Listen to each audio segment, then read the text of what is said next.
Pernahkah Anda berhenti sejenak di tengah kesibukan hidup ini dan bertanya pada diri sendiri sebuah pertanyaan yang begitu besar, begitu dalam, sehingga membuat segala sesuatu lainnya terasa sementara? Sebuah pertanyaan yang bukan tentang apa yang akan Anda makan untuk makan malam atau tenggat waktu pekerjaan, tetapi tentang hakikat keberadaan Anda sendiri. Coba bayangkan sejenak. Coba ingat-ingat lagi. Di mana Anda sebelum Anda menjadi Anda? Sebelum ingatan pertama Anda terbentuk, sebelum nama Anda dipanggil, sebelum Anda mengenal dunia ini, di mana inti dari siapa Anda itu berada? Di mana kesadaran yang sekarang membaca kata-kata ini sebenarnya bersemayam? Ini adalah salah satu misteri tertua umat manusia, sebuah pertanyaan yang menggetarkan jiwa. Saya, Carl Jung, telah menghabiskan hidup saya untuk memetakan wilayah yang tak terlihat ini, dunia psike manusia. Saya telah menyelami mimpi-mimpi, mengikuti jejak mitos dan berdialog dengan bayangan serta cahaya yang membentuk diri kita. Dan dari semua penjelajahan itu, muncul sebuah keyakinan yang dalam, sebuah kebenaran yang juga bergema dalam kitab suci selama ribuan tahun. Jiwa Anda tidak mulai ada ketika Anda lahir. Keberadaan Anda jauh lebih tua, lebih dalam, dan lebih misterius dari yang bisa Anda bayangkan. Dalam surat Efesus, tertulis sebuah pernyataan yang mengejutkan. Dia telah memilih kita di dalam Dia sebelum dunia dijadikan. Coba renungkan kata-kata itu sejenak. Sebelum dunia dijadikan, bukan saat Anda lahir, bukan ketika orang tua Anda bertemu, bukan bahkan ketika Anda masih berupa janin di dalam rahim, melainkan sebelum waktu itu sendiri ada, sebelum bintang-bintang pertama terbentuk, Anda sudah dikenal, Anda sudah dipilih. Ini bukanlah dongeng atau metafora belaka. Ini adalah jendela menuju sebuah realitas yang lebih dalam tentang siapa diri Anda sebenarnya. Dan inilah awal perjalanan kita untuk memahami di mana jiwa Anda berada sebelum Anda mengambil napas pertama. Pemahaman bahwa kita telah dipilih sebelum dunia dijadikan tentu saja menimbulkan pertanyaan yang lebih dalam. Seperti apa wujud keberadaan kita saat itu? Apakah kita seperti hantu yang melayang-layang di suatu surga menunggu giliran untuk turun ke bumi? Sebagai seorang psikolog, saya harus menjelaskan bahwa ini adalah penyederhanaan yang keliru. Kita tidak sedang membicarakan tentang tempat secara harfiah, melainkan tentang suatu keberadaan yang sama sekali berbeda. Yang kita jelajahi adalah apa yang saya sebut sebagai archetype diri atau sang diri, sebuah pola utuh cetakan biru psikis yang menjadi pusat dari keseluruhan kepribadian kita. Pola ini bukanlah sesuatu yang kita pelajari. Ia sudah ada di sana sejak awal, tertanam dalam apa yang saya sebut ketidaksadaran kolektif, sebuah lapisan seik yang kita warisi bersama sebagai umat manusia, melampaui budaya dan waktu. Bayangkan sebuah biji oak yang kecil. Di dalam biji itu tersimpan seluruh potensi dari sebuah pohon oak yang megah, bentuk daunnya, kekuatan akarnya, polanya yang unik. Pohon oak yang megah itu belum hadir secara fisik, tetapi pola dasarnya sudah ada sepenuhnya di dalam biji tersebut. Demikian pula sebelum Anda lahir, jiwa Anda ada sebagai potensi murni, seperti biji oak kosmik di dalam benak yang ilahi. Anda adalah pola arketipal yang unik dan lengkap, yang menunggu saat yang tepat untuk mewujud dalam ruang dan waktu. Kitab Mazmur dengan indah mengungkapkan hal ini. Sebab engkaulah yang membentuk buah pinggangku, menenun aku dalam kandungan ibuku, matamu melihat selagi aku bakal anak, dan dalam kitabmu semuanya tertulis. Ini bukan hanya puisi yang indah. Dari sudut pandang psikologi yang dalam, ini adalah gambaran yang tepat tentang bagaimana sang diri, pola ilahi Anda, telah dikenal sepenuhnya sebelum ia mulai dirajut menjadi kenyataan dalam dunia fisik. Proses menjadi diri Anda yang seutuhnya, yang saya sebut individuasi, bukan dimulai pada hari Anda lahir. Proses itu bermula di keabadian, sebagai sebuah impian ilahi, sebuah kemungkinan murni yang menunggu untuk dihidupi. Jadi, sebelum Anda memiliki bentuk, sebelum Anda memiliki nama, Anda sudah ada. Bukan sebagai sosok yang sadar, melainkan sebagai suatu keunikan yang tak terelakkan. Sebuah lagu yang belum dinyanyikan, sebuah karya agung yang sudah selesai di dalam pikiran sang pencipta, hanya menunggu untuk dilukiskan pada kanvas waktu, dan pemahaman bahwa kita adalah sebuah pola ilahi yang abadi tentu mengarah pada sebuah misteri besar yang berikutnya. Kapan dan bagaimana potensi murni ini akhirnya menyentuh realitas kita? Kapan lagu yang belum dinyanyikan itu mulai mengeluarkan suara? Inilah momen yang paling sakral dan personal dalam perjalanan kita, saat pembuahan. Pada detik takdir itu, ketika dua set kehidupan bertemu dan menciptakan sebuah cetak biru genetik yang benar-benar unik, sesuatu yang ajaib terjadi. Pada momen inilah, menurut keyakinan spiritual yang dalam, jiwa dihembuskan ke dalam wujud. Ini bukanlah proses mekanis, melainkan sebuah partisipasi aktif dari yang ilahi. Kitab suci menggambarkannya sebagai Tuhan yang menenun kita di dalam rahim. Ini adalah gambaran yang sangat akurat, sebuah penciptaan yang hati-hati, perlahan dan penuh cinta. Lalu, di manakah jiwa Anda selama 9 bulan berikutnya? Ia tidak menghilang atau tertidur. Ia berada di dalam dunia bawah dari ketidaksadaran, berkembang dalam kegelapan pelindung rahim. Pengalaman ini mungkin mirip dengan keadaan bermimpi, sebuah kesadaran yang cair, primitif, dan terhubung secara mendalam dengan kehadiran ibu. Jiwa kecil Anda menyerap emosi, irama, dan getaran dunia pertamanya melalui sang ibu. Ia mulai mencatat pengalaman pertamanya, bukan dalam kata-kata, tetapi dalam sensasi dan perasaan. Masa 9 bulan ini adalah vas alkimia pertama kita, sebuah wadah suci di mana materi dan jiwa mulai melebur, mempersiapkan diri untuk sebuah peristiwa besar.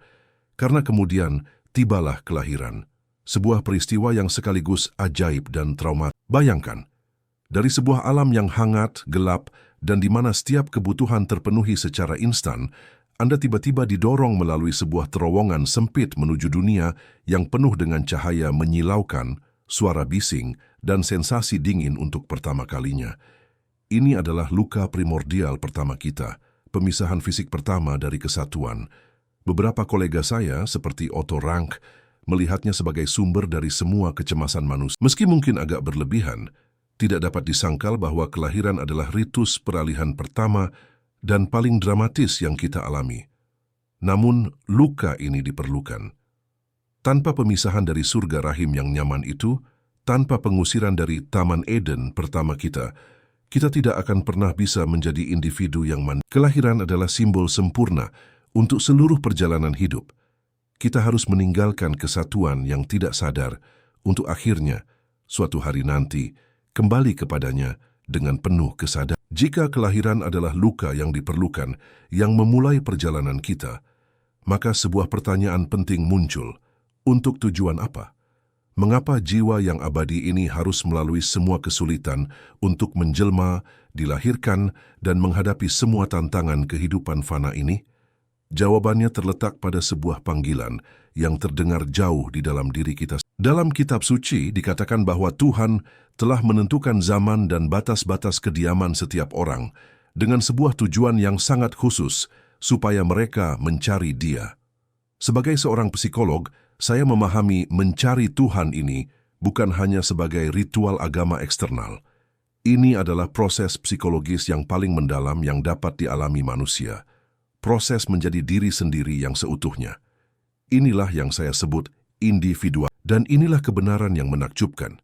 Anda tidak dilahirkan secara kebetulan di tengah keluarga, waktu, dan keadaan Anda.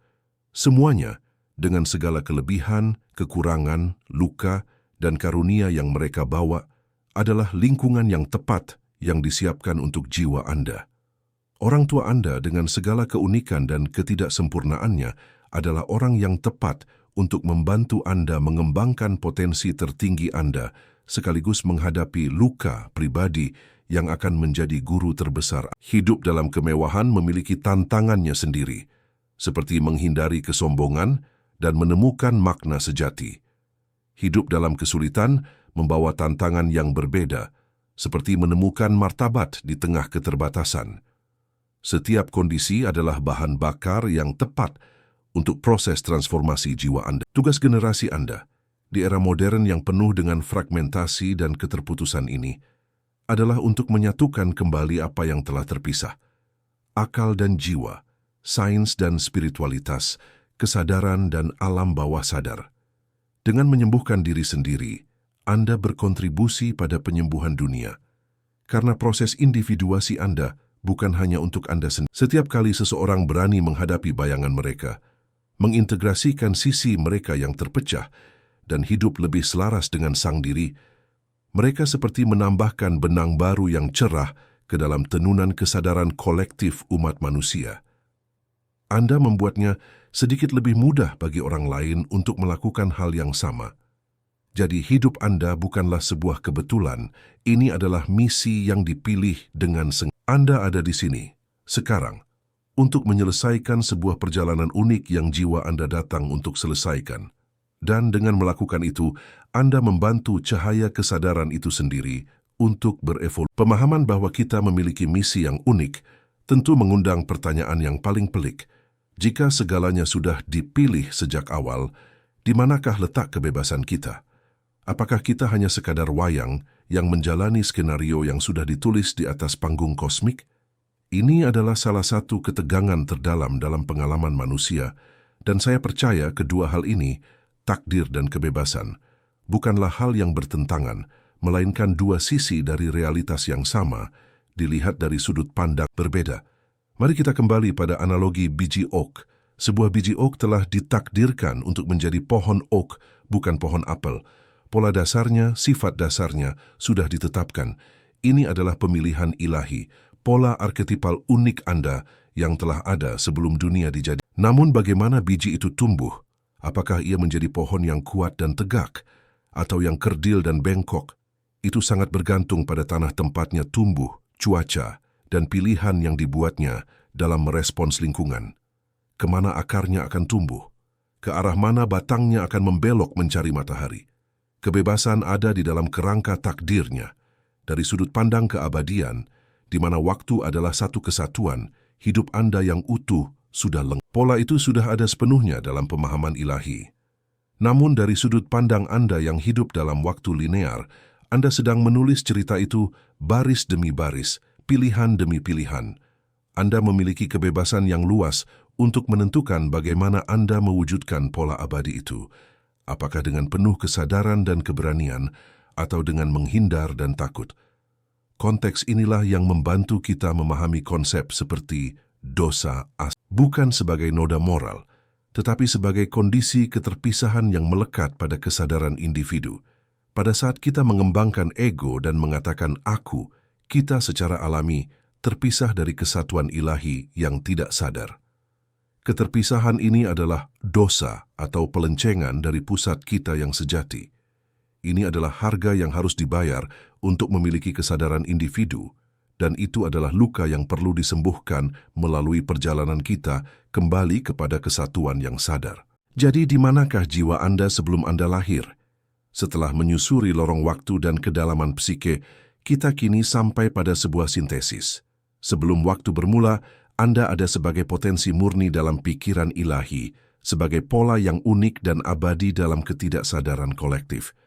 Anda adalah bagian dari keseluruhan yang tak terpecah, damai dalam kesatuan dengan Sang Sumber. Pada momen konsepsi, percikan ilahi yang unik itu dihembuskan ke dalam bentuk fisik. Anda memulai perwujudan Anda sebagai individu. Selama 9 bulan dalam rahim, jiwa Anda beristirahat dalam keadaan mirip mimpi, bersiap untuk perjalanan besar. Kelahiran adalah perpisahan pertama yang heroik dan traumatis dari kesatuan, yang memulai petualangan seumur hidup untuk menjadi seorang individu. Sepanjang hidup, melalui suka dan duka, kemenangan dan luka, Anda perlahan-lahan menempa sebuah aku. Namun, perjalanan ini tidak berakhir. Puncak dari semuanya adalah apa yang dalam banyak tradisi spiritual disebut sebagai kelahiran kembali.